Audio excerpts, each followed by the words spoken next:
자, 오늘은 택함을 받으라 라는 제목으로 하나님의 말씀을 보도록 하겠습니다. 성경은 사도행전 9장 10절에서 19절까지입니다. 그때에 다메섹에 아나니아라 하는 제자가 있더니 주께서 환상 중에 불러 이르시되 아나니아야 하시거늘 대답하여 주여 내가 여기 있나이다 하니 주께서 이르시되 일어나 집가라 하는 거리로 가서 유다의 집에서 5 사람 사울이라 하는 사람을 찾으라. 그가 기도하는 중이라. 그가 아나니아라 하는 사람이 들어와서 자기에게 안수하여 다시 보게 하는 것을 보았느니라 하시거늘 아나니아가 대답하되 주여 이 사람에 대하여 내가 여러 사람에게 듣사온즉 그가 예루살렘에서 주의 성도에게 적지 않은 해를 끼쳤다 하더니 여기서도 주의 이름을 부르는 모든 사람을 결박할 권한을 대제사장들에게서 받았나이다 하거늘 주께서 이르시되 가라. 이 사람은 내 이름을 이방인과 임금들과 이스라엘 자손들에게 전하기 위하여 택한 나의 그릇이라. 그가 내 이름을 위하여 얼마나 고난을 받아야 할 것을 내가 그에게 보이리라 하시니 아나니아가 떠나 그 집에 들어가서 그에게 안수하여 이르되 형제 사울아 주 곧 네가 오는 길에서 나타나셨던 예수께서 나를 보내어 너로 다시 보게 하시고 성령으로 충만하게 하신다 하니 즉시 사울의 눈에서 비늘 같은 것이 벗어져 다시 보게 된지라. 일어나 세례를 받고 음식을 먹음에 강건하여 지니라. 아멘. 아멘. 자, 오늘은 택함을 받으라 이런 제목으로 여러분에게 말씀을 드릴 것인데요. 오늘 많은 사람들에게 내 이름을 전하기 위하여 택한 나의 그릇이라 이렇게 예수님께서는 사도 바울을 가리켜서 말씀을 하고 있습니다. 자, 근데 오늘 사도행전 바로 앞에 7장에 보면 스데반이 설교하는 대목이 나옵니다. 7장 처음부터 스데반이 쭉 설교를 한 다음에 스데반이 다시금 순교하는 장면이 나옵니다. 뭐 설교하는 장면은 아주 명설교를 했죠. 왜냐하면 예수님에 대해서 자세하게 알려주는 그런 설교를 했습니다. 자, 그 다음에 순교하는 부분이 나오는데 순교하는 부분을 제가 여러분에게 잠깐 읽어드리도록 하겠습니다. 그들이 이 말을 듣고 그러니까 스데반의 설교를 들었다는 것이죠. 마음에 찔려 그를 향하여 이를 갈거늘. 자, 이때 누가 여기에 있었습니까? 바로 사울이라는 사람이 청년이 여기에 있었는데 이 사울이라는 청년은 기독교를 핍박할 예수 믿는 사람들을 잡아서 옥에 가두고 죽이는 일까지 서슴지 않았던 이러한 정말 그 예수님을 핍박하던 그러한 두목이었다고 볼 수가 있습니다. 55절에 보면 스데반이 성령 충만하여 하늘을 우러러 주목하여 하나님의 영광과 및 예수께서 하나님 우편에 서신 것을 보고 말하되 보라 하늘이 열리고 인자가 하나님 우편에 서신 것을 보노라 한데 그들이 큰 소리를 죽이며 길을 막고 일제히 그에게 달려들어 성 밖으로 내치고 돌로 칠세 증인들이 옷을 벗어 사울이라 하는 청년의 발 앞에 두니라. 그들이 돌로 스데반을 치니 스데반이 부르짖어 이르되 주 예수여 내 영혼을 받으시옵소서 하고 무릎을 꿇고 크게 불러 이르되 주여 이 죄를 그들에게 돌리지 마옵소서 이 말을 하고 자니라. 자, 여기서 보면 사울이라 하는 청년의 발 앞에 그들이 옷을 벗어 바치는 장면이 나옵니다. 그래서 이 스데반을 돌로 쳐 죽이는 우두머리가 바로 사울이라는 청년이었다. 이것을 우리가 알 수 있는 것이죠. 자, 그런데 스데반은 여기에서 어떻게 하고 있습니까? 무릎을 꿇고 기도하고 있는 중이거든요. 자, 마지막에 주 예수여 내 영혼을 받으시옵소서 하고 이제 이 세상을 하직하게 된 그 부분 다음에 있는 일이 바로 무릎을 꿇고 마지막으로 기도하는데 그 마지막 기도가 뭐였습니까? 주여 이 죄를 그들에게 돌리지 마옵소서 하고 잔다고 했거든요. 죽는 것이 아니라 자는 것입니다. 우리들도 이 세상을 떠날 때 죽는 것이 아니라 자는 삶을 우리가 잠을 자야 됩니다. 잠을. 죽어버리지 않고 우리가 잠을 잔다는 것이죠. 그래서 우리가 잠을 잔다는 것은 꿈속에서 꿈을 꾸듯이 바로 저 천국을 향해서 나아간다는 것입니다. 그래서 여러분들은 절대로 내가 죽어서 정말 지옥에 펄펄 끓는 유황불에 들어가는 것이 아니라 정말 잠을 자듯이 우리가 저 천국에서 다시 깨어나리라고 확신을 합니다.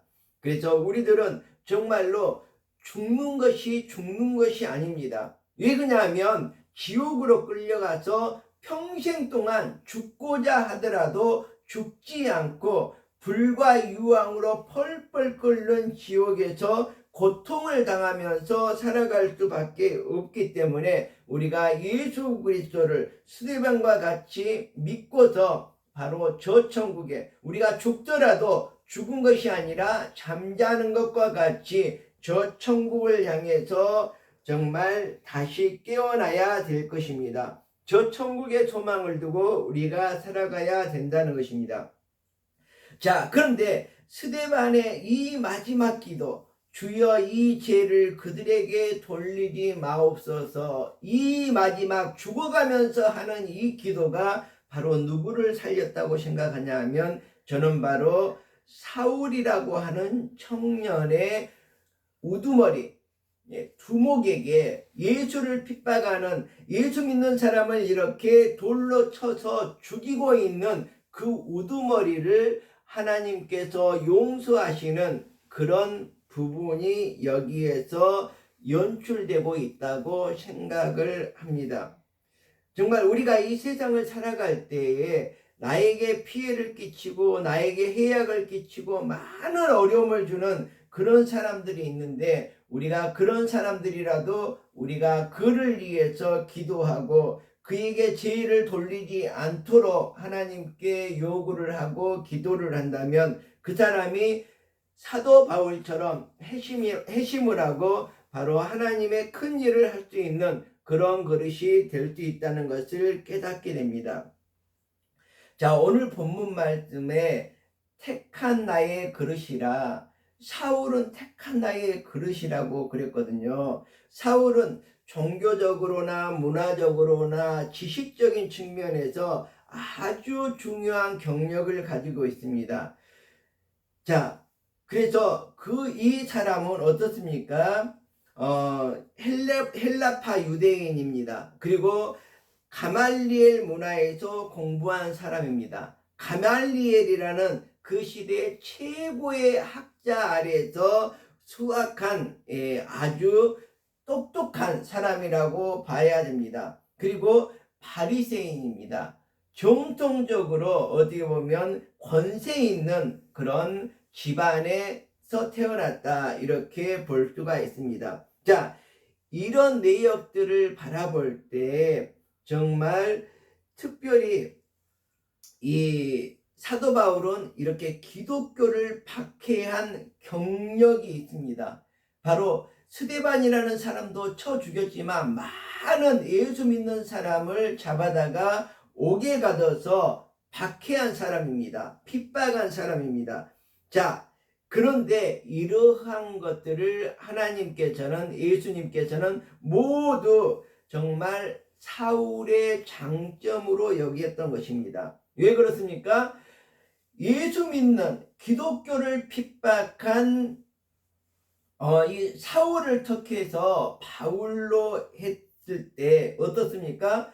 이 바울이 복음을 전할 때에 자기가 아무리 핍박을 당해도 할 말이 없습니다. 왜 그렇습니까? 자기가 기독교를 핍박했던 사람이기 때문에 내가 예수를 위해서 일할 때 내가 핍박을 받아도, 내가 박해를 받아도 할 말이 없는 것입니다. 내가 했던 것을 내가 다시 되돌려 받기 때문에 그렇습니다. 그래서 사울은 복음을 전하는데 가장 적절한 사람이었던 것입니다.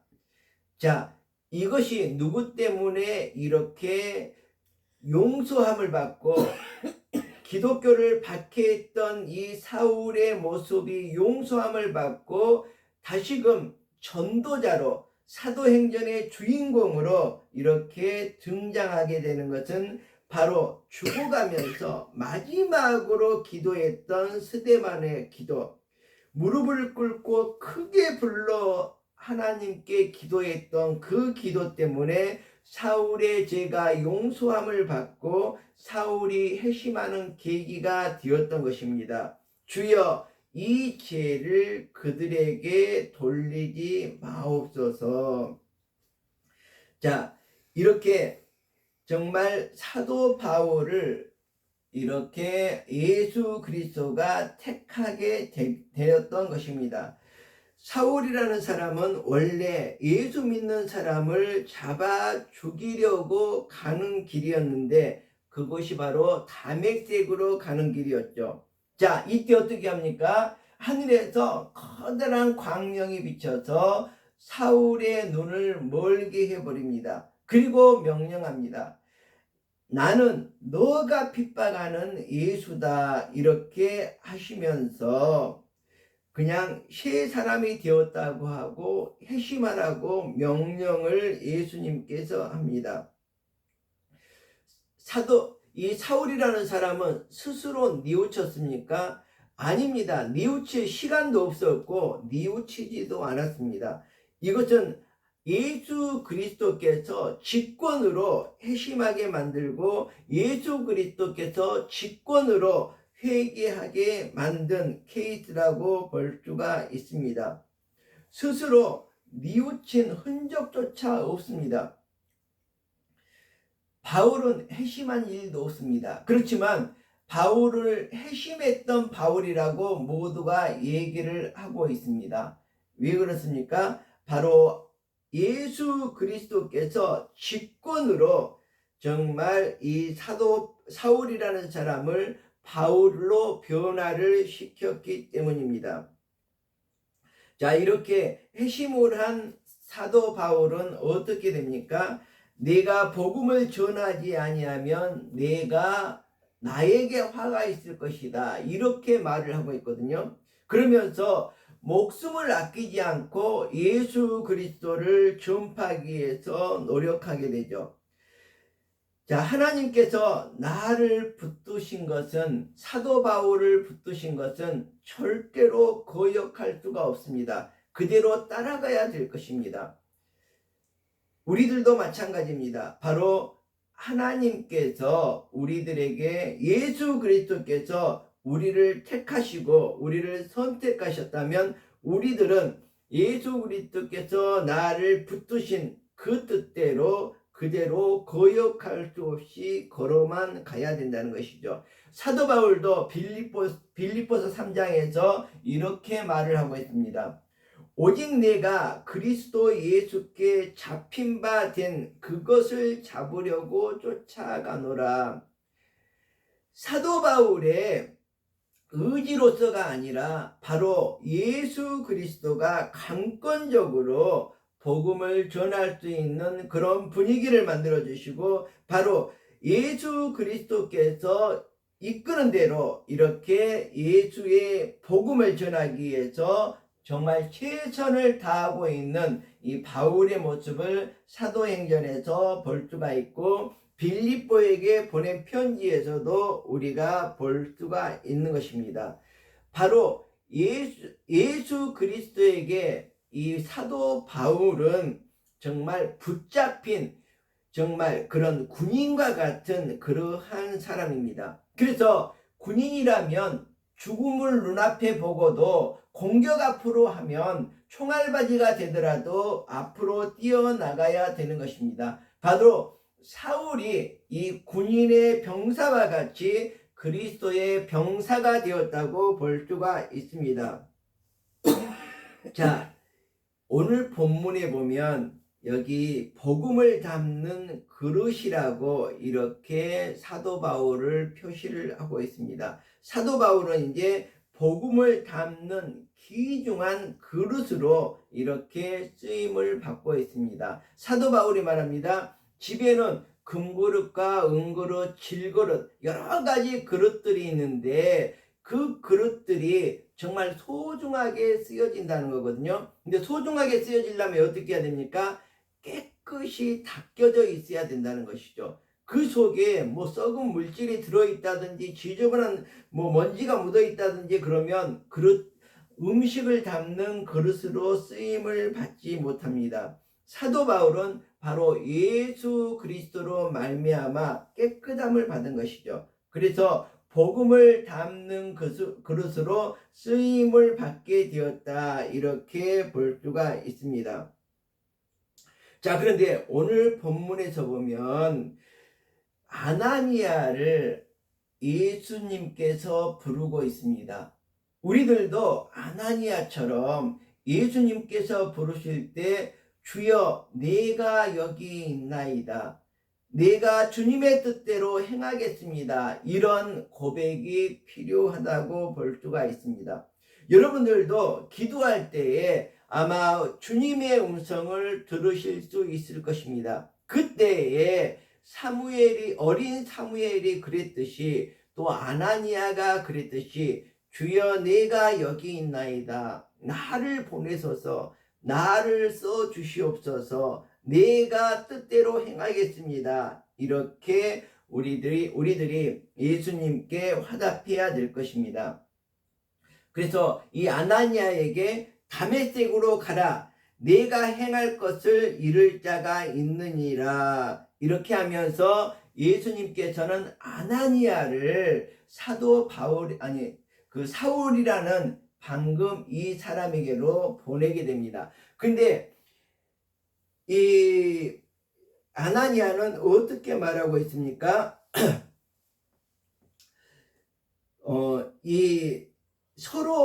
서로 만나서 알고 지내는 사이가 아닙니다. 근데 소문으로만 들었던 사람입니다. 이 사울이라는 이 사람은 어떤 권세를 가지고 있습니까? 예수 믿는 사람을, 기독교인을 핍박하고 그런 권세를 가지고 있는 사람입니다. 옥에 가두고 정말 죽여도 괜찮은 그런 권세를 가지고 있는 사람입니다. 이 말은 뭐냐 그러면, 아나니아도 기독교인이기 때문에 뭡니까? 바로 이 사울에게 붙잡혀서 감옥에 가게 되거나 죽임을 당할 수도 있는 그러한 현재의 상태입니다. 그렇지만 아나니아에게 예수님께서 가라고 명령하실 때, 다메섹으로 가라고 명령하실 때 내가 행할 것을 이룰 자가 있느니라, 이렇게 하면서 아나니아를 보내십니다. 정말 나를 감옥에 가두고 정말 나를 죽여도 될 그런 권세를 가지고 있는 그 사람에게 어떻게 생각하면 역적이죠, 역적. 예, 그 사람에게 가라고 하는데 아나니아는 어떻습니까? 주여 내가 여기 있나이다. 나를 보내소서. 내가 가겠습니다. 이렇게 말씀을 하고 있습니다. 그래서 자, 그 사울에게 어떻게 주님께서 말합니까? 다메섹으로 가라. 아나니아에게는 어떻게 말합니까? 또 사울을 만나라. 자, 동시에 예수님께서는 아나니아에게도 나타나셔서 아나니아야 다메섹으로 가서 사울을 만나서 이렇게 해라. 그리고 바울에게는 어떻답니까? 바울에게는 아나니아가 올 것이다. 그를 만나서 안수를 받아라. 이렇게 말을 하고 있는 것입니다. 정말 이 계시라는 것은 바로 이러한 것입니다. 이쪽과 이쪽 양쪽에서 전혀 모르고 있는데 두 개를 딱 합치면 바로 두 개가 정말 논리적으로 이렇게 맞게 되는 것입니다. 이럴 경우에 정말 우리는 계시라고 정말 볼 수가 있는 것입니다. 그래서 이 두 사람은 서로 모르는 사람이지만 주님의 말씀에 따라서 두 사람이 다 순종을 하고 만나게 되는 것입니다. 자, 오늘 이 본문을 보면 바로 이렇게 난폭하고 정말로 핍박의 우두머리였던 사울이라고 하는 사람을 겸손하게 만들어가는 과정이 오늘 본문이라고 볼 수가 있습니다. 그리고 이렇게 예수 그리스도에게 택함을 받는 이러한 모습이라고 볼 수가 있습니다. 자, 13절 14절에 보면 주의 이름을 부르는 모든 자를 결박할 권세를 대제사장들에게 받았나이다. 이렇게 말하고 있거든요. 이 말은 뭐예요?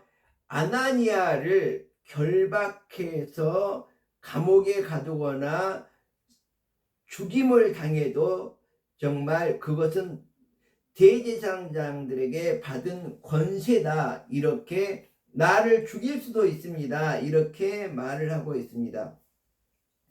자, 그런데 이 사울은 어떤 사람입니까? 자, 예수님께서는 사울을 아나니아에게 말하고 있습니다. 이 사람은 내 이름을 이방인과 임금들과 이스라엘 자손 앞에 전하기 위하여 택한 나의 그릇이라. 여러분도 정말 주님께서 택한 나의 그릇이라 이렇게 말할 수 있는 정말 여러분들이 되어야 될 것입니다. 자, 그 다음에 보면 그가 내 이름을 위하여 해를 얼마나 받아야 할 것을 내가 그에게 보이리라. 자, 이처럼 사도 바울은 예수님을 전하기 위해서 복음을 전하기 위해서 정말 죽기까지 이렇게 핍박, 박해를 당하게 될 것이라는 것을 예수님께서 얘기하시는 것이죠. 그리고 예수 믿는 기독교인을 죽이던 그가 이제는 예수의 이름을 위하여 순교하게 되는 것입니다. 정말 자, 그런데 여기에서 17절을 한번 봐주시기 바랍니다. 바로 이 아나니아가 생전 초면인 이 바울을 보면서 어떻게 말하고 있습니까? 17절에 보면 형제 사울아 이렇게 말하고 있습니다. 정말 어떻게 보면 지금까지의 나의 역적이었고 나를 깜빵에 가두고 나를 죽일지도 모르는 그 사울이었는데 예수 그리스도께서 명령하시자 그에게 나가서 형제 사울아 그러면서 정말 다정하게 바로 주님의 형제로서 받아들이게 되는 것입니다. 자, 그래서 사도 바울은 디모데후서에서 이렇게 말하고 있습니다. 큰 집에는 금과 은의 그릇이 있는데 나무와 질그릇도 있어 귀 쓰이는 것도 있고 천이 쓰인 그릇도 있나니 그러므로 누구든지 이런 것에서 자기를 깨끗하게 하면 귀히 쓰는 그릇이 되어 거룩하고 주인의 쓰임에 합당하며 모든 선한 일을 예비함이 되리라 이렇게 말하고 있거든요. 바로 사도 바울을 경험 삼아서 우리에게 주시는 사도 바울의 글이라고 볼 수가 있겠습니다. 귀히 쓰이는 그릇이 되라고 사도 바울은 지금 우리에게 이렇게 당부하고 있는 것입니다. 이렇게 해서 우리들도 하나님의 역사를 이루어갈 수 있다는 것입니다. 그래서 우리가 사도 바울이 우리에게 부탁한 이 부분을 정말 다시 한번 마음에 새기면서 우리는 주님께서 택한 그릇이다 이렇게 고백할 수 있는 시간이 되어야 되겠고, 정말 이 그릇이 되어서 거룩하게 바로 주님 앞에 쓰임을 받는 예비되는 그런 사람으로 이 세상을 살아가시기를 축원드립니다. 기도하겠습니다.